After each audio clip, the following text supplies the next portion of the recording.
तो देखिए, दिल्ली में तो जिस तरह से हंगामा चल ही रहा है, इसका असर छत्तीसगढ़ की राजधानी रायपुर में भी देखने को मिला, जहां 12 कांग्रेस नेताओं पर अब एफआईआर दर्ज हुई है। पुलिस पर पत्थर, बोतल, जूते फेंकने के आरोप लगे हैं। कल यानी बुधवार को बीजेपी के प्रदर्शन में जिस तरह से कार्यकर्ता आमने सामने थे, इस बीच पुलिस बीच बचाव करने पहुंची थी और दावा किया जा रहा है कि कांग्रेस के कार्यकर्ताओं ने इस दौरान पुलिस पर हमला बोला।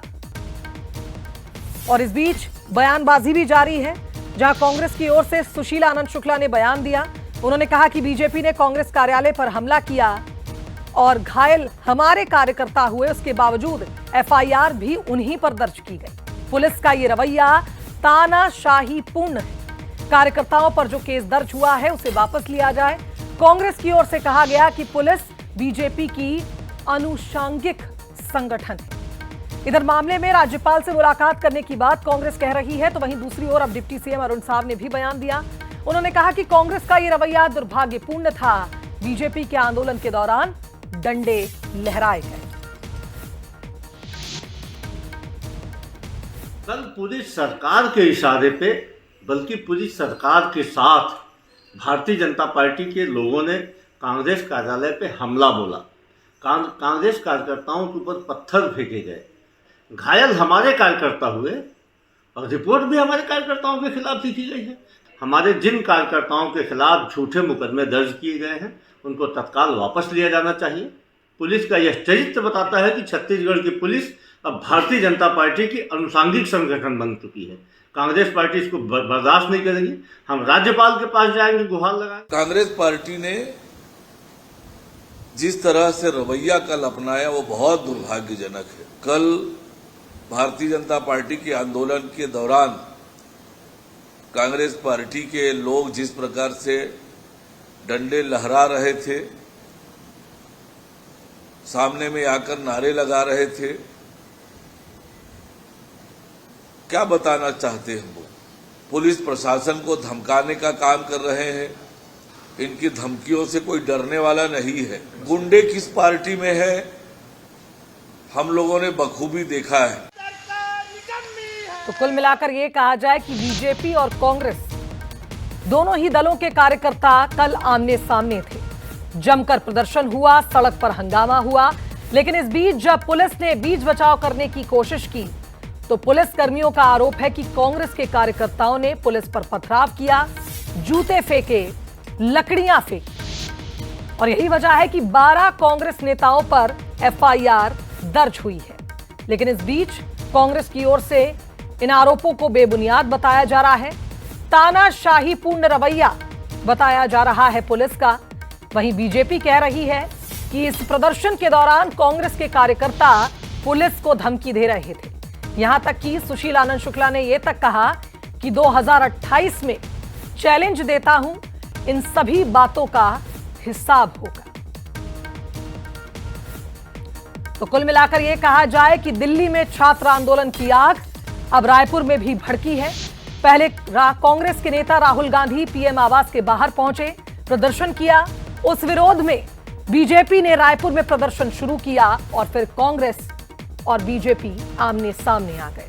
जो घटनाक्रम बुधवार को हुआ है, उसके बाद 12 कांग्रेस नेताओं पर केस दर्ज हुआ है, एफआईआर हुई है। दो राजनीतिक मेहमान हमारे साथ इस खबर पर जुड़ रहे हैं, बीजेपी के प्रदेश प्रवक्ता उमेश घोड़मुड़े जी और कांग्रेस के मुख्य प्रवक्ता धनंजय सिंह ठाकुर जी। सबसे पहले धनंजय जी, आपका रुख करना चाहूंगी। जिस तरह से हमने देखा, तस्वीरें काफी ज्यादा डराने वाली थी, चिंतित करने वाली थी कि इस तरह से कार्यकर्ता हिंसा कर रहे थे, आमने सामने थे, चाहे बीजेपी के हों चाहे कांग्रेस के हों। लेकिन इसमें पुलिस की क्या गलती है? पुलिस पर क्यों पथराव किया गया? पुलिस के साथ दुर्व्यवहार क्यों किया गया, जबकि पुलिस का तो काम है व्यवस्था बनाए रखना? देखिए शुभांगी जी, आपका सवाल बहुत जायज है कि पुलिस से पथराव क्यों? पुलिस से पथराव करने वाले भारतीय जनता पार्टी के लोग थे। गृह मंत्री विजय शर्मा के नेतृत्व में पुलिस के संरक्षण में भाजपा के लोग गुंडागर्दी कर रहे थे, वही पुलिस से पथराव किए, वही पुलिस से पानी पहुंचे, उन्हीं लोगों ने पुलिस के ऊपर लाठियां फेंकी, उन्हीं लोगों ने पुलिस के ऊपर न जाने कितने प्रकार के सामानों से हमला किया है, धक्का मुक्की किया है।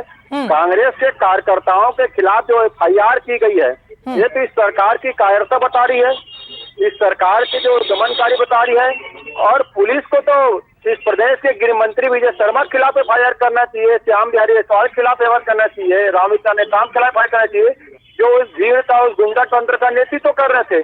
कांग्रेस के कार्यकर्ता तो वो अपने बचाव में खड़े हुए थे, अपने भवन के बचाव में खड़े हुए थे, पर एक कायर सरकार है और पुलिस के निश्चित तौर पर कोई दोष नहीं है, पर ये संघीय भाजपाई तो दंगा करने वाले लोग हैं। धनंजय जी, अब एफआईआर हो गई है, अब आप क्या करेंगे? क्या आपका अगला कदम होगा? अगर आपके कार्यकर्ता गलत पाए जाते हैं, दोषी पाए जाते हैं, तो क्या पार्टी कार्रवाई करेगी उनके खिलाफ?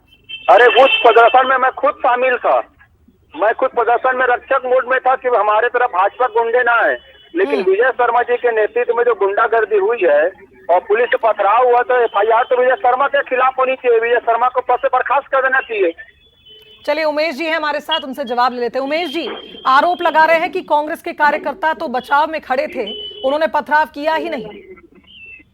देखिए, राहुल गांधी के नेतृत्व में कांग्रेस पार्टी अराजक पार्टी हो गई है और पूर्व नियोजित तरीके से राजीव भवन में पहले से पत्थर इकट्ठा करके अराजक व्यवस्था का निर्माण करने का प्रयास कांग्रेस के कार्यकर्ताओं की तरफ से किया गया।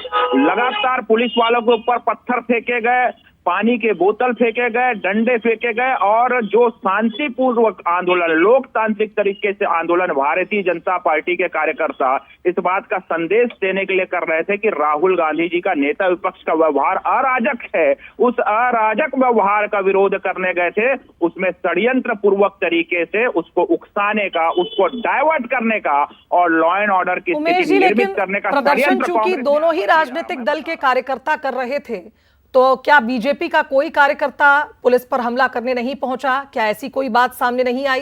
क्योंकि हमने ये देखा कि पुलिस ये भी कह रही है कि अभी और लोग चिन्हित होने हैं, तो अगर बीजेपी का कोई कार्यकर्ता निकलता है तो क्या उसके खिलाफ कार्रवाई होगी? देखिए, अगर भारतीय जनता पार्टी का कोई भी कार्यकर्ता अगर इस प्रकार के कृत्य में पाया जाता है, मेरा विश्वास है क्योंकि ये शांतिपूर्वक आंदोलन था, और अगर पाया जाता है तो हम तो खुल के कह रहे हैं भाजपा का कार्यकर्ता ऐसा नहीं कर सकता। इसके बाद भी अगर भाजपा कार्यकर्ता इस प्रकार की गतिविधि में पाया जाएगा तो पार्टी उस पर एक्शन लेगी। लेकिन कांग्रेस में क्या साहस है कि अपने कार्यकर्ताओं को इस प्रकार का बोल सकते हैं? अरे आप राहुल गांधी को बर्खास्त करो, जो एक सामान्य प्रोटोकॉल की बात करते हैं, नेता प्रतिपक्ष का जो व्यवहार होना चाहिए वो पीएम आवास में जाकर। चलिए, मेरा ये मानना है कि विरोध प्रदर्शन के दौरान हिंसा नहीं होनी चाहिए, फिर चाहे वो दिल्ली में हुई हिंसा हो या फिर रायपुर में। बहरहाल बहुत शुक्रिया आप दोनों राजनीतिक मेहमानों का हमारे साथ जुड़ने के लिए, अपना पक्ष रखने के लिए।